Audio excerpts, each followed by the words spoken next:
En primera plana, Carlos Herranz.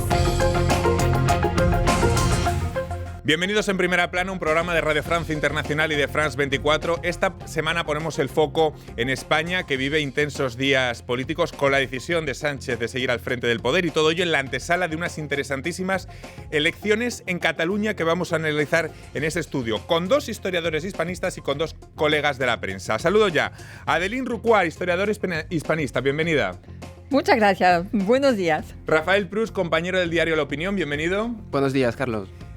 Tenemos también a Eusebio Val, corresponsal del diario La Vanguardia en París. Bienvenido. ¿Qué tal? Muchas gracias. Y Benoît Pelistrandi, historiador hispanista también. Muchas gracias por venir. Hola, buenos días. La intensa primavera política española, hoy nuestro asunto en Primera Plana.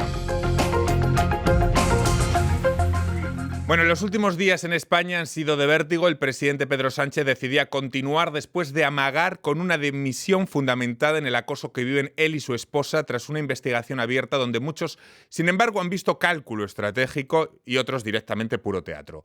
Tras dejar al país en vilo 5 días sin tomar medidas regenerativas como en un principio muchos habrían esperado.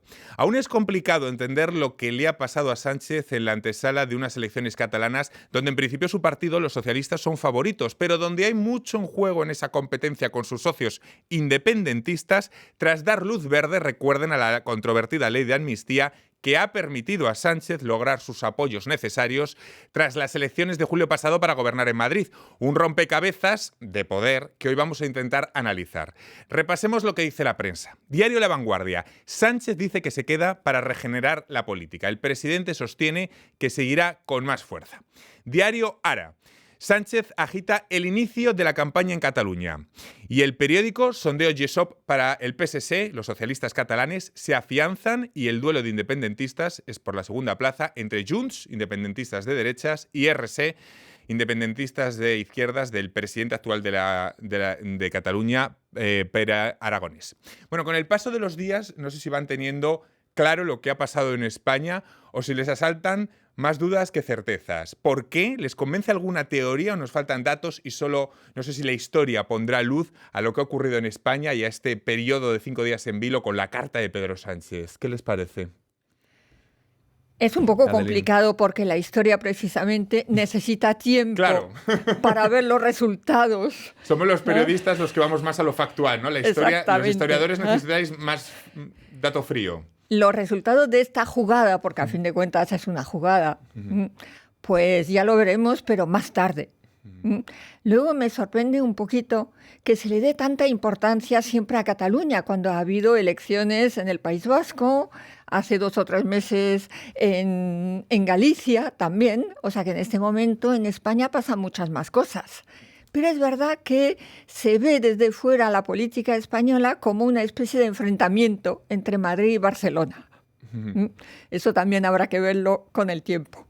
Rafael, no sé si va teniendo más claro, cuando ha pasado ya ciertos días, lo que ha pasado estos días en España, con este periodo en el que Sánchez ha dejado en vilo el país, si vamos teniendo más certezas o más incertidumbre. Yo en lo personal voy teniendo cada día más incertidumbre, pero bueno, Rafael. Estoy de acuerdo y al final no es tanto el hecho de que Sánchez abrió un debate acerca de los límites de la competición electoral, de la lucha política, que es un tema, un debate que a mí me parece sano e interesante. El problema es que cuáles son las consecuencias que él mismo ha sacado de estos días de reflexión, y al final da la impresión de que hemos vuelto al principio y de que no hemos avanzado mucho en la reflexión acerca de las soluciones concretas, las medidas que pues él como presidente del gobierno español puede poner en marcha para regenerar a la política, como dice él. Y al final es como, bueno, han pasado esos días de misterio, los electores de izquierda pasaron miedo, algunos de ellos. ¿Y para qué? Es que ¿Para qué? Eso se lo preguntan muchos. ¿Para qué? Es que ya hemos salido de esa jugada y no vemos muy bien qué ha cambiado. Exacto. ¿Hay respuesta a eso, a ese para qué, Eusebio? ¿Para qué? Yo diría que sobre todo ha sido un cálculo político más que un problema personal, aunque pueda haberlo en parte, pero sin saber exactamente a qué lleva esto, ¿no? Porque la gran pregunta en Cataluña es si esto va a beneficiar al candidato socialista Salvador Illa o no. Yo la verdad es que no lo tengo muy claro que vaya a beneficiarlo, porque en el fondo Sánchez ha dado la impresión de cierta debilidad política, ha perdido autoridad como líder. Un líder que se plantea si sigue o no sigue no es un líder fuerte. Entonces esto para los electores genera una sensación de que quizás si votan a los socialistas, bueno, la relación con Madrid va a continuar así, va a haber elecciones en España.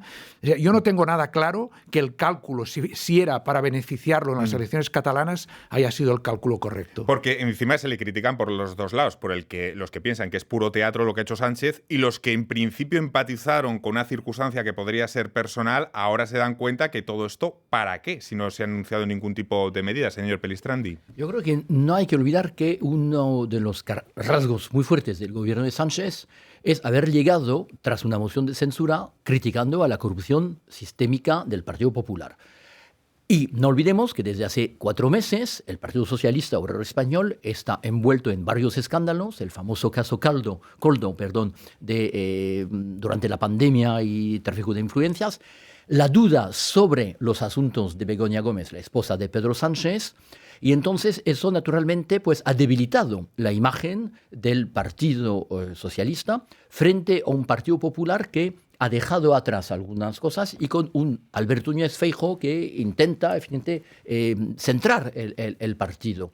Entonces yo creo que con esta jugada, que es cálculo político, ha entrado 2 cosas en cuestión. Primero, yo creo que ha habido una evaluación jurídica a ver si efectivamente los asuntos de su mujer corren el riesgo de convertirse en tráfico de influencias, y creo que si no ha dimitido es que han estimado que no hay riesgo serio, por lo menos, y por otra parte es que solamente estamos ahora hablando de la jugada de Sánchez y hemos olvidado todos los otros temas. Y a nadie habla del caso Coldo, nadie habla de Ábalos, del que fue ministro de Transportes, y entonces aquí sí que ha cambiado un poco el ritmo de la campaña electoral en Cataluña y el ritmo de la política española.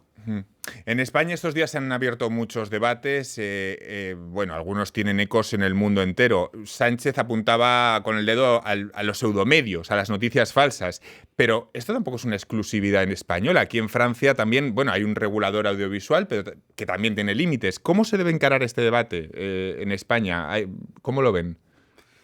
Bueno, parte del problema me parece es lo que decía mi compañera, ¿no? De que muchas veces se vive todo como si fuera una batalla entre Madrid y Barcelona, y desde, por ejemplo, si hablamos de Cataluña y de la secuencia política que hemos vivido con el Procés, es verdad que si uno ve cómo se comenta esto desde algunos medios madrileños, por ejemplo, o no catalanes, pues da la sensación de que, el mundo mediático a veces en España da la impresión de que son 2 planetas que se enfrentan y no comparten nada, sí, y no tienen nada en común, cuando en realidad, pero lo vemos en la vida política, y yo creo, por ejemplo, que la aparición de Vox en el escenario político cambia cosas, por ejemplo, porque esto supone una radicalización del discurso público, y también por parte de la izquierda, viendo que la ultraderecha vuelve en España, también hay como una especie de efecto, de contraefecto, ¿no? Y sí, es algo que también se vive en Francia, que es como una radicalización de las posturas, polémicas mucho más intensas, violencia verbal cotidiana, a diario, en los medios de comunicación y entre políticos. Entonces, no es estrictamente español, es europeo o quizá podríamos decir mundial. Eusebio, el tema de los pseudomedios, de las noticias falsas, no es una exclusividad española tampoco. No. A donde apunta Sánchez tampoco está en todos los países ya hoy en día. Otra cosa es los medios que nos demos para luchar contra ello. Sí, pero es evidente que en España, no sé si por la competencia entre los medios, el efecto de las redes sociales, el punto de agresividad. El punto de agresividad es muy, muy alto. la cultura política en general se ha degradado, ¿no? Yo creo que si lo comparamos con la transición, ¿no? Los que vivimos la transición, aunque fuéramos muy jóvenes, era otra cosa, ¿no? Había debate acalorado en el Parlamento, pero se guardaban ciertas formas. ¿Y el manual del periodista se respetaba más? Sí, yo creo que se respetaba también al elector, se respetaba más la inteligencia del elector. Desgraciadamente estamos en un ambiente muy diferente y yo de verdad que tengo cierta nostalgia de los políticos de la transición y de los debates de la transición. Entonces, si era estrategia lo de Sánchez, ¿el objetivo electoral era movilizar sus bases de cara a las elecciones catalanas y las europeas? Claramente. Y no olvidemos sobre el tema de la prensa, que efectivamente existe una prensa muy dura en España y sobre todo en los medios digitales, pero que también el control del país por el Partido Socialista se ha hecho cada vez más fuerte. Y no olvidemos que uno de los grandes directores del país es consejero de Pedro Sánchez en la Moncloa. No olvidemos que han purgado a Sabater, han purgado a Cebrián, después de que José Luis Cebrián, fundador del país, haya hecho un gran texto en contra de la amnistía. Es decir, que aunque el país intente guardar una cierta forma de pluralidad, en realidad se ha convertido... Sánchez ha modelado más el partido a su imagen y semejanza, purgando más quizá las posiciones más centristas que cabrían en el Partido Socialista. Desde luego. Centrémonos en las elecciones catalanas. Estas elecciones hay que verlas con consecuencias en Madrid, en las fuerzas con las que gobierna Sánchez. ¿Cómo puede afectar estas elecciones al juego de poder entre Madrid y Barcelona? Adeline.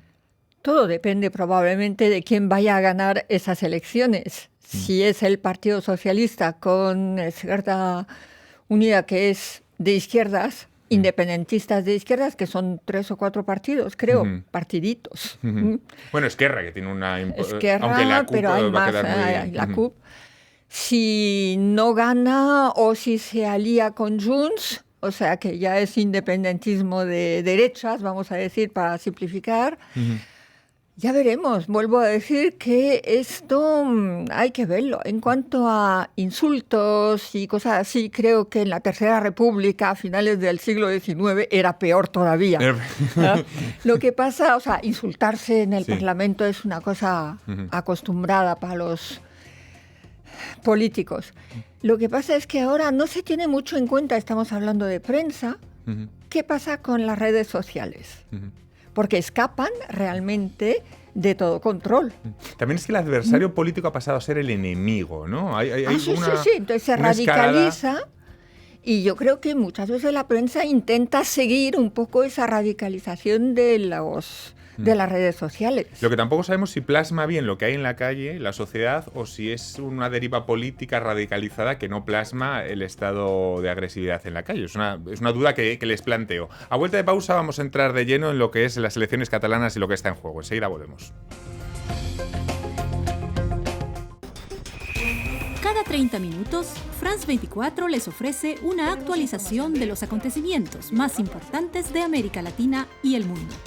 Últimas noticias, contexto y análisis. Todo lo que necesitas saber para estar bien informado. Noticias en France 24 y france24.com. No es fácil entender lo que está pasando en España en esta especie de primavera política tras la decisión de Pedro Sánchez en la antesala de las elecciones catalanas, pero lo estamos intentando descifrar aquí en esta edición de En Primera Plana con 2 historiadores hispanistas, Benoît Pelistrandi y Adeline Rucua, y con 2 compañeros de la prensa, Rafael Proust y Eusebio Val. Todos los sondeos dan en Cataluña al candidato socialista Salvador Illa como ganador.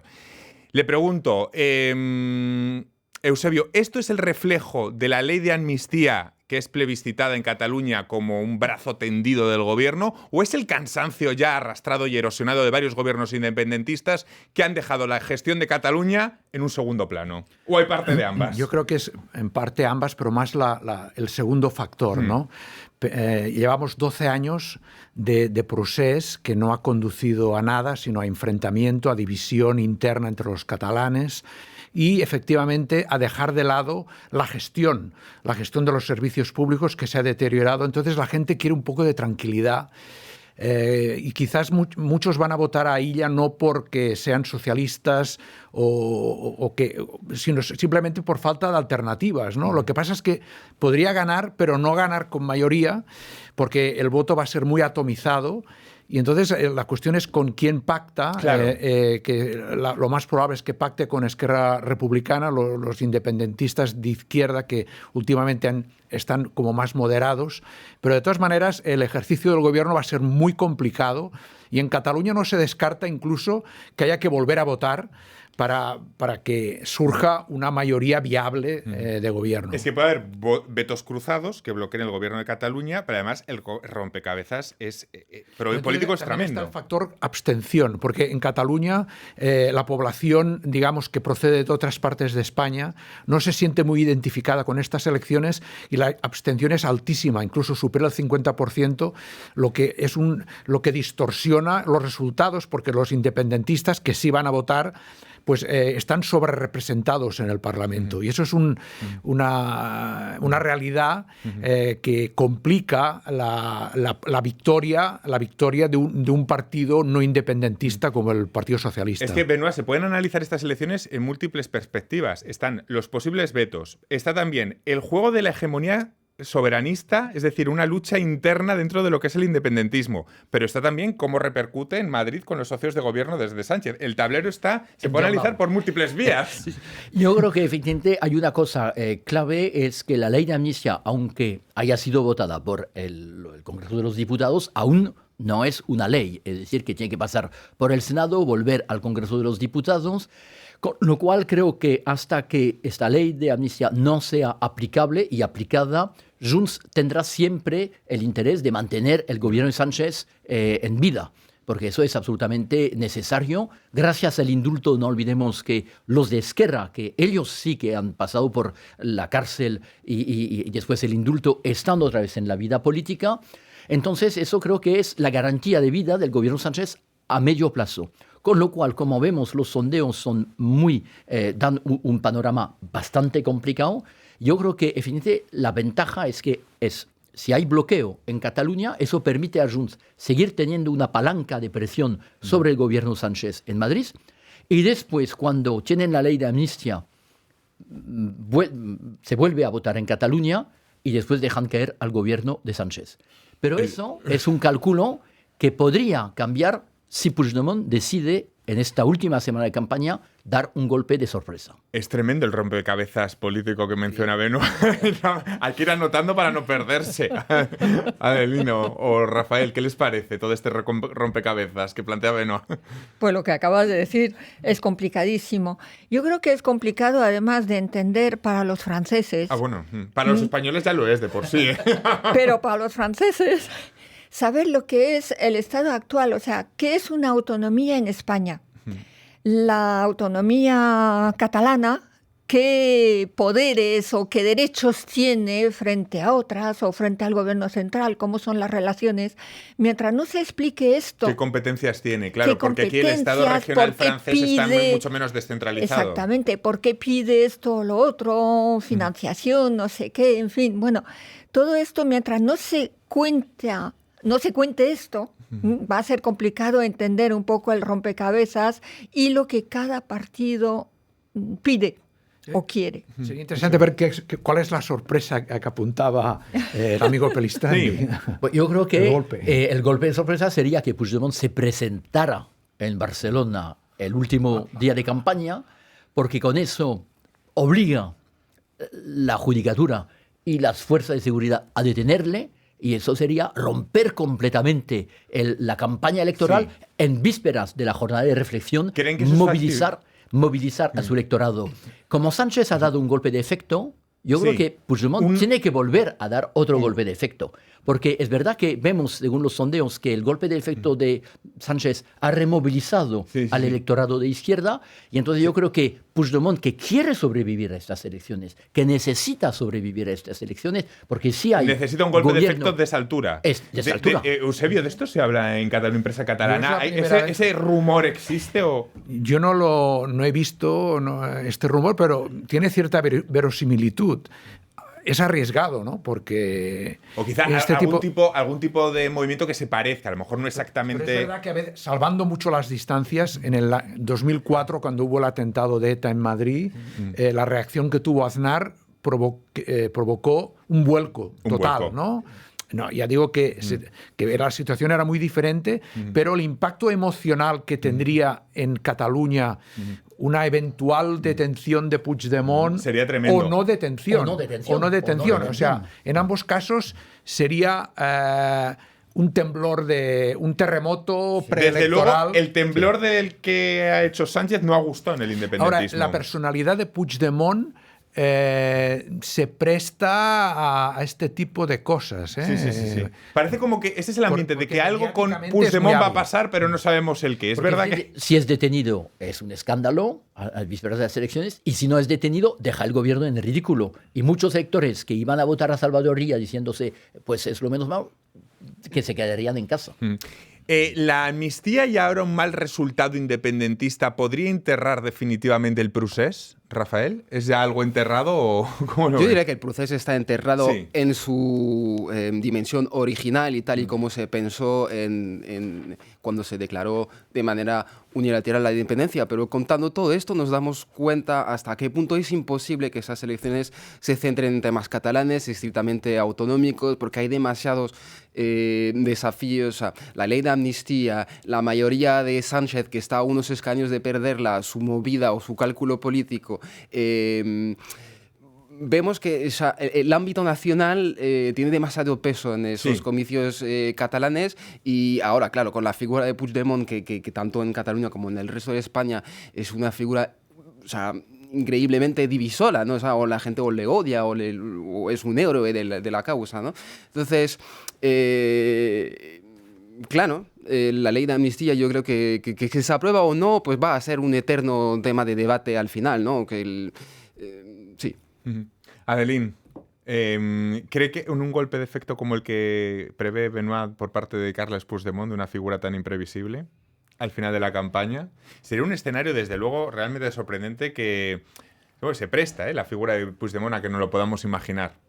Sí, no, desde luego, sería un golpe de efecto. Para contrarrestar y no, al de Sánchez, ¿no? Al mismo tiempo, que no ha gustado mucho en el independentismo. Probablemente. Ahora, que lo haga o no lo haga, que pueda cruzar la frontera, que se presente, no lo sé. Francamente, no lo sabemos. O sea, eso es lo bueno de la política. Es que nos sorprende cada día. Pasa que el drama es que los problemas básicos de Cataluña quedan al margen, ¿no? O sea, la sequía, el hecho de que no haya agua, bueno, haya es que con una la sequía hay falta un problema dramática de agua en zonas muy turísticas. En cambio, hay agua de sobras en la cuenca del Ebro. O sea, que no se ha previsto un trasvase de agua, ¿no? La sanidad, el tema de la inmigración, ¿no? Porque estamos hablando de independencia y Cataluña en los últimos 30 años ha cambiado de fisonomía de manera radical. Es decir, hay tantas cosas de las que se habla demasiado poco, y en cambio del procés, de la polémica, de qué va a hacer o no Puigdemont, es un poco, eso es lo que desmotiva a la gente a ir a votar y lo que distorsiona los resultados. Porque ¿qué temas creen que va a motivar a los catalanes a ir a las urnas el 12 de mayo? Ahora ya no es el procés. Hay que tener en cuenta que se elija el Parlamento de Cataluña y las competencias que tiene el Parlamento de Cataluña, pues eso deberían ser los temas de esas elecciones. Que también, si vemos, los catalanes siempre votaron de manera distinta en las generales y en las catalanes, por ejemplo. Es verdad, el catalán no tiene el voto preestablecido. Y si Esquerra, que con Pere Aragonés, el presidente saliente de la Generalitat, sufre un retroceso, pagará la ausencia de políticas públicas en esta última legislatura. Yo creo efectivamente que en realidad el proceso se mantiene, iba a decir vivo como el Cid, que cuando estaba muerto, es decir, que es un fantasma, ha fracasado, y entonces la realidad se vuelve a imponer. Lo vimos con la pandemia, lo vemos con los temas europeos cruciales, los temas de Ucrania, lo estamos viendo en Oriente Medio. Es decir, que yo creo que también la sociedad catalana ha cambiado estos 4 últimos años. Se ha dado cuenta que algunas cuestiones y planteamientos que se hacían en el 2017 están en desfase con el mundo como ha ido y ha evolucionado. Y entonces yo creo que los catalanes, los que van a ir a votar, quieren una propuesta para ir adelante. y pasar página. Yo creo que definitivamente esta idea de pasar página es importante. Pero el problema es que estamos hablando de pasar página, pero no concretamos las políticas Exacto. que se van a implantar. De todas formas, el jueves por la noche fue el debate con los candidatos a la presidencia de Cataluña. El tema secesionista casi no salió y de nuevo ya otros temas, sobre todo el tema de la financiación catalana, es el tema que más estaba encima de la mesa. Parece financiación, sequía, parece que por fin en estas elecciones sí que se va a hablar de otros temas que trasciendan al monotema que ha impregnado la vida política en Cataluña durante años y años. Eusebio. Sí, yo creo que la ventaja que tiene Illa es que el candidato socialista es ese pasar página y dedicarse a gestionar, ¿no? Y dejar ya los sueños que han fracasado y es el candidato que un poco que puede el que menos crispación genera entre las 8 opciones y hay un deseo realmente, yo creo que profundo. Esa es la única certitud que quizás sí que tengamos, ¿no? El deseo de pasar página. Es una duda que tengo, porque me parece que es precisamente lo que pues Esquerra Republicana tenía estos últimos años, esa imagen de independentistas de izquierda, pero gestores serios, etcétera. No sé, es una duda. A lo mejor estos pues de Esquerra y ahora los socialistas van a gozar de esas ganas, ¿no? de estabilidad y de gestión un poco más seria, un poco más cotidiana. Y es verdad que Salvador Illa es un hombre ponderado, que ha tenido bastante buena imagen como ministro de Sanidad, a pesar pues del caso lo veremos Coldo. a partir del día 12 de mayo. Muchísimas gracias a los 4 y a todos ustedes. Hasta la próxima semana aquí en Primera Plana. Gracias.